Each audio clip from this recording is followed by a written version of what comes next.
I'm Kendall, and I'm here today to bring you the letter W in the series of A to Z of Super Confidence videos. I'm a freelance writer and online publisher and digital marketer. I wear a lot of hats, do a lot of different things, like to keep things interesting. And I'm also a long-time supporter of Employability UK. Today's topic is worry less, plan more. Now, I don't like to think of myself as a worrier as such, but there are plenty of people out there that would say that I am.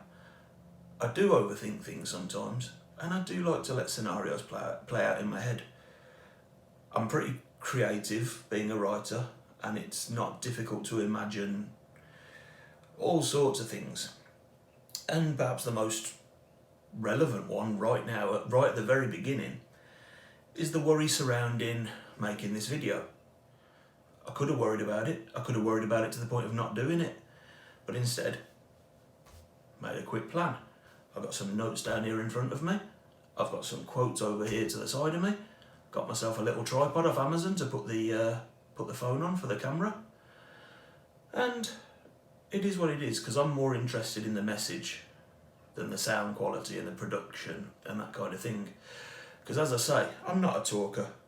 I can hold a conversation, so it's even worse having nobody to talk to. That was a worry. But I thought, oh well, I'll chat to you. I'll pretend you're there. So the chapter focuses mostly on the worry aspect, and it's easy to get worked up about things. You can let your mind run away with you really easily. What if this happens? What if that happens? What if something else happens with this video? Things do go wrong, mistakes are made, and what you're watching now is probably not exactly what I'm sat in front of this phone telling you, because I'll make mistakes. But don't worry about it. Worry is a negative emotion, and it's not as destructive, but you can classify it like fear and anger and that kind of thing. And the trouble with negative emotions like those is you can't think of anything else while they're stuck in your head. They kind of consume your thinking and make you less productive just because of what they're like. So, obviously, best thing to do is to get rid of the worry.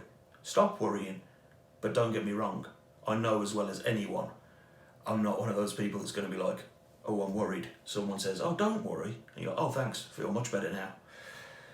I know that doesn't work, but you've got to try and manage the worry as it happens and just try and get out of that kind of process as quickly as you can.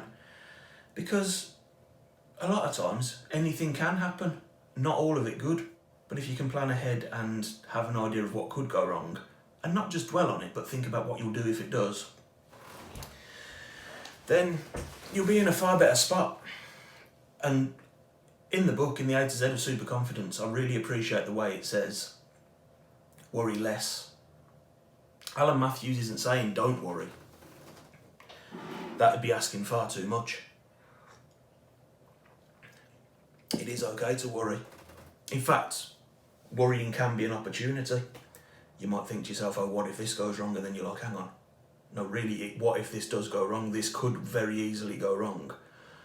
And then you've got a problem.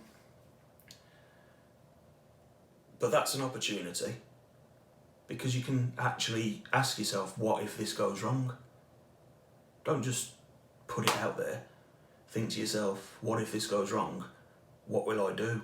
And then think what you will do if that goes wrong. It's just part of the plan.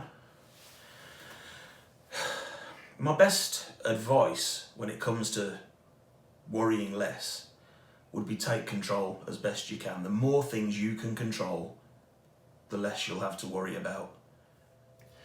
So the chapter of the A to Z of Super Confidence doesn't talk much about planning, other than in the title, but I would like to touch on it briefly. You've heard a lot about planning already in this series, because it is important, it's really important. And in my view, planning involves just having some idea of what you're doing and where you're going and what you're trying to achieve. I personally plan using the vision board technique, which you'll have seen previously in the series, hopefully, presented by a good friend of mine, Andrew Carter. And I plan a week at a time. It doesn't matter where I am in 10 years, because I've got a week each time to come out better than I started that week. In 10 years, if I can be better each week, I'll have taken 520 positive steps towards where I want to be. Don't plan for something specific, just plan to be better. As I say, I use vision boards. I put 4 things on it each week. And at least one of those things involves self-improvement, so that Sunday night, I'm a better person, hopefully, than when I woke up on Monday morning before. So, yeah, worrying gets in the way, but planning can do a lot to change that. And if you can try and take account of everything that happens between now and when whatever you're planning for is going to happen, and you've got a certain degree of control, then you'll do okay. So, yeah, do worry, but be confident. And don't worry for too long. It's really not worth it.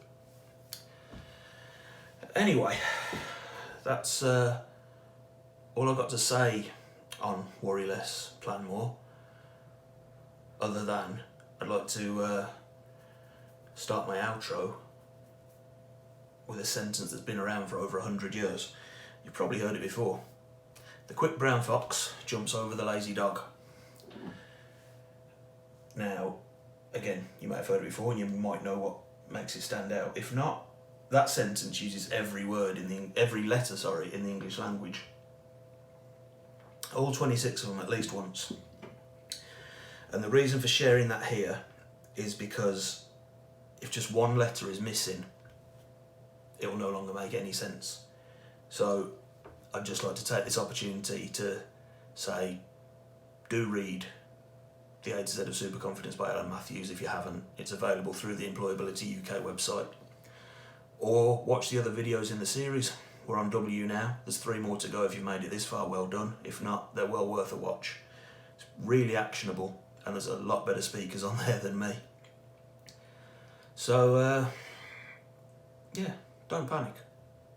Keep the worry, the regret to a minimum. It's okay to do it, but try and convert it into something positive. Then you'll feel a lot better about yourself. Thank you for listening. I hope I'll see you again. Cheers.